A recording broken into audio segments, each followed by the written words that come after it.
বাংলাদেশ আনসার ও গ্রাম প্রতিরক্ষা বাহিনীর নতুন মহাপরিচালক পদে নিযুক্ত হয়েছেন মেজর জেনারেল আব্দুল মোতালিব সাজ্জাদ মাহমুদ।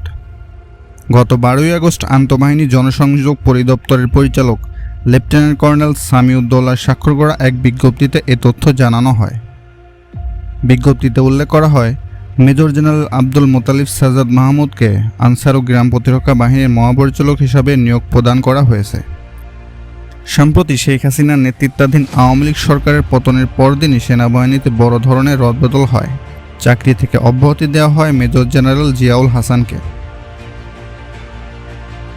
এছাড়া লেফটেন্যান্ট জেনারেল মোহাম্মদ সাইফুল আলমের চাকরি পররাষ্ট্র মন্ত্রণালয়ে, লেফটেন্যান্ট জেনারেল মোহাম্মদ মুজিবুর রহমানকে GOC army training and doctrine command, lieutenant general Ahmad Tabrez Sam চৌধুরীকে সেনাবাহিনীর quartermaster general, lieutenant general Mizanur Rahman শামীমকে সেনাবাহিনীর চিফ অব জেনারেল স্টাফ করা হয়।